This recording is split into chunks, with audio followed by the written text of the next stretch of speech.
Okay, so this is the first video lecture for second year part-timers, Maths 4.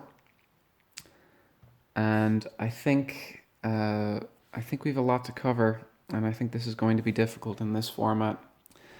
There's a lot of writing in the kind of lectures here. These are pretty involved formulae. They're pretty involved examples that I would have to cover. So where I can go without proof and just ask you to assume something as being a given, okay, I'm just going to ask you to do that. There's a couple of arguments that I would have gone through before in class that I'm just going to have to, we're just going to have to take on trust. We were talking about Laplace transforms. What a Laplace transform was a tool to help us solve differential equations. And we'll get into that and how we can solve differential equations in time. But for the moment, I just want to describe again what a Laplace transform was. So we have a function. So a function, and the function is f of t. Okay. F of t, and we say that this is a time domain function because the variable is t, okay, or t domain function because the variable is t, and we translate this or transform this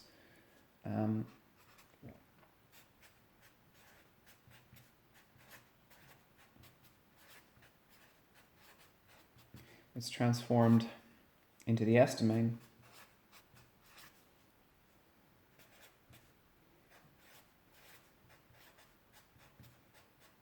The s domain by, and this is the big formula. This is an L, a script L. L of ft is equal to what? Well, it's equal to the integral. The integral runs from 0 to infinity. I hope this is legible. I have f of t, which gets multiplied by e to the minus st, and then that's dt. Okay. There's some notes here that I'll read from the Moodle page. It says the parameter s is assumed to be sufficiently large to ensure that the product converges to 0 as t goes to infinity. So it's assumed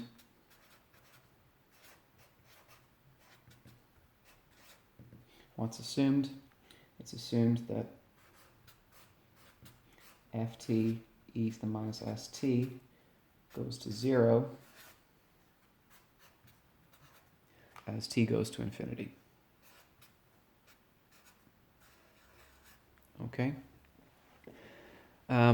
We also have some notation for this, okay? We call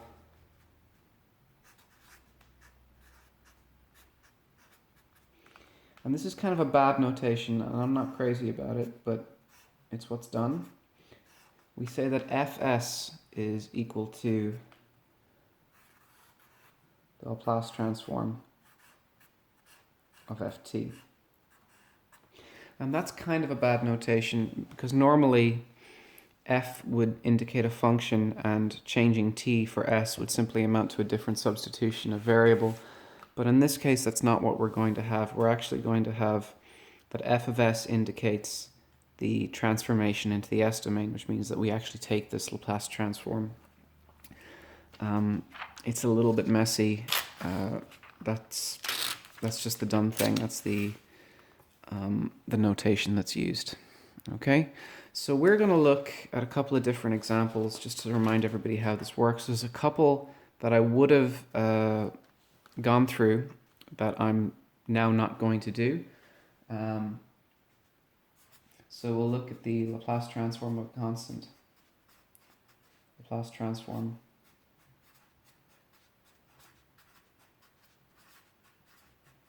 of a constant.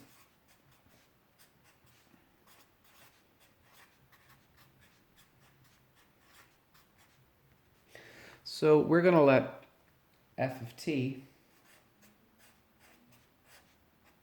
be a, where a is just some constant. And then that would mean that the Laplace transform, or the s function, okay, would be what? That would be L of ft, which is L of a. And all I do now is I substitute a into this formula where before I had f of t. So that is the integral. I have 0 to infinity. Okay, and what I have here is a times e to the minus st. Okay, and that's dt. Okay, so what I need to be able to do is to work this integral out. Actually, this is a relatively simple integral because it's an integral of an exponential, but just with a constant term. So this is a times the integral from 0 to infinity of e to the minus st dt.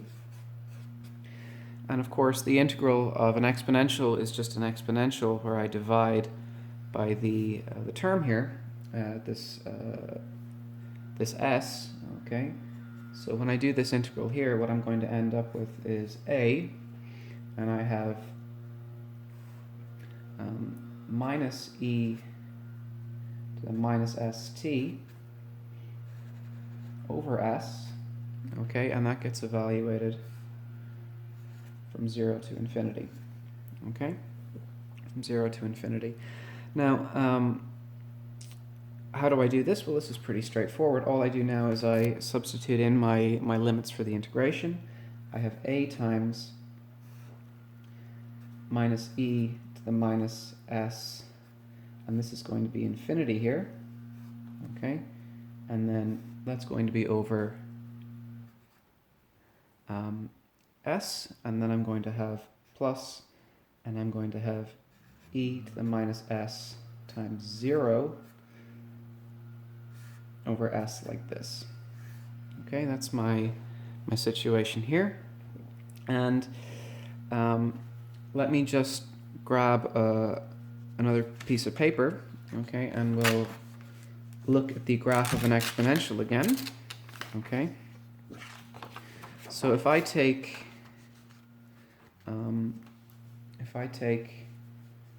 simple graph here,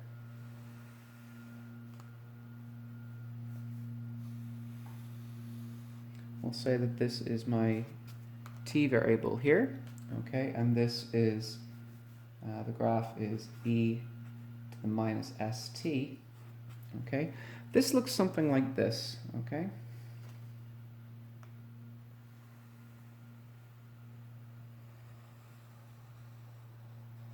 Okay, it's an exponential decay, okay, and the point where it crosses here when t is equal to 0, well then we would have e to the minus s times 0, which would be e to the 0, and e to the 0 is just 1. Any number raised to the power 0 is just 1. Well, any non-zero number raised to the power 0 is just 1. And as t gets bigger, the function gets very, very close to 0, okay? And in the limit, what that means is as we go to infinity, the function can be assumed to be 0, okay? So we would have e to the minus s positive infinity is going to be 0, okay? Now, keeping that in mind, I'm now able to finish this integral here, okay? This term here is just going to go away, and this term goes to 1. So all I have is a times, and I would have 1 over s, and that's just a over s. Okay, so that's my first Laplace transform, the Laplace transform of a constant. Okay. We'll move on. We'll do the Laplace transform of an exponential, which is not significantly more difficult, again, because all I'm going to be doing is integrating some exponentials. Okay. So what do I have here? So we'll have the Laplace transform.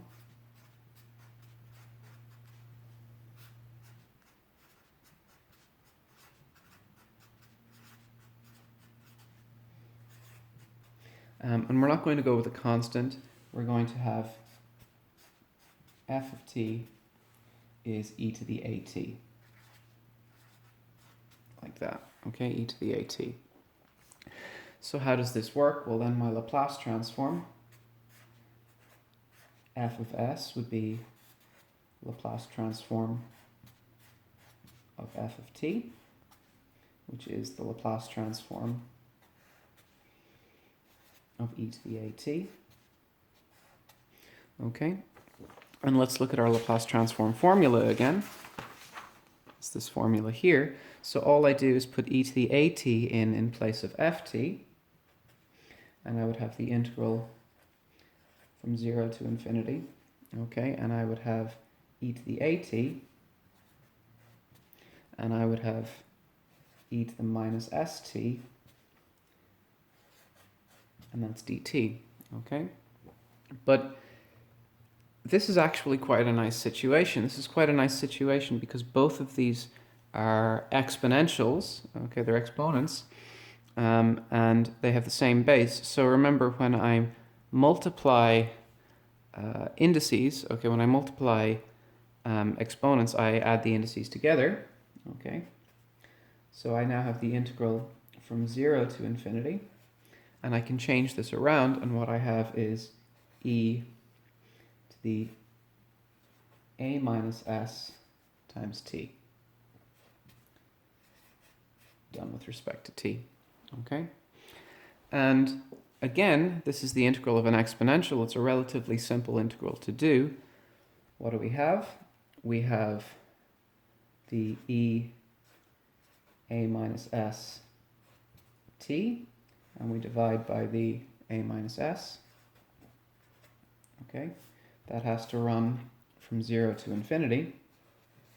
Okay, and to make this a little bit easier to do, we can change the order of the a and the s simply by including a minus sign. Okay, let's just grab a little rough worksheet here.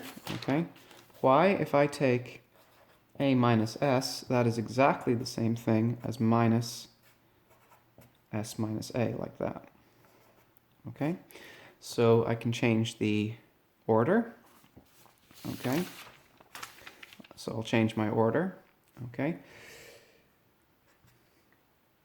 and I have e, and now I have minus s minus a times t. Okay, and on the bottom I'm going to have minus s minus a, like that. Okay, I still have the same limits. I still have 0 and infinity. Okay, and just like before, this is now an integral that I can do very simply. Okay, this is going to end up, when I put the infinity in, I have e to the minus infinity. Okay, assuming that s is of course bigger than a. Okay, and we were assuming that s was sufficiently large to do so. So this is going to end up giving me a 0, and I have minus, and I have 1 over minus s minus a, like that. Okay, which is just going to be 1 over s minus a, like that. Okay, so now I have two standard Laplace transforms. Okay, I have two standard Laplace transforms.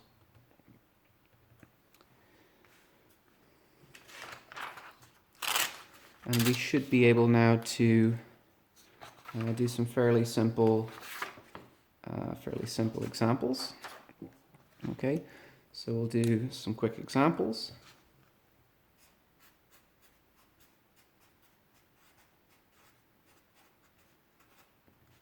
we have some simple examples here. We have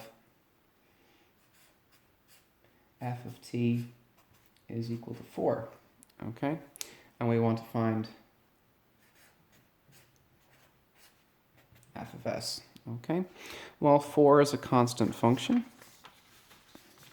So we're going to go and look at our Laplace transform for a constant, okay, which is here, okay? And we saw that if we have the constant function a, then our Laplace transform was a over s. So my Laplace transform here is just going to be 4 over s, okay? As another one, let's say I take f of t was equal to, I don't know, say e to the minus 2t, okay? Well, now this is not a constant function. This is the other type I have, the type where I have an exponential, e to the at. In this case, a is going to be minus 2. And we saw that f of s was what? Well, it was 1 over s minus a. So this is going to be 1 over s minus 2, which is 1 over s plus 2. Okay, so those are some fairly simple and straightforward examples. Okay, now there's quite an involved discussion in the notes about what the Laplace transforms for sine and cosine are, and I am not going to go through the full arguments here. You can read it in the notes if you want to. It wouldn't be examined and this is the kind of thing where you would kind of have to ask me questions about it, I'm sure.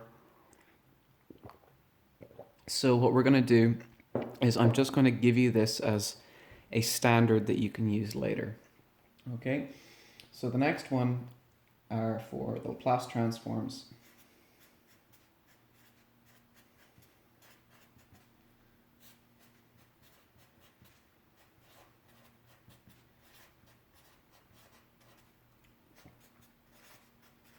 And what we have is the sine of at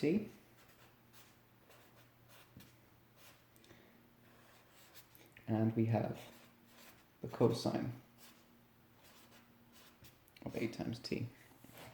Okay, so there's an argument here in the notes which uses the exponential series and the series which define sine and cosine, and that allows us to find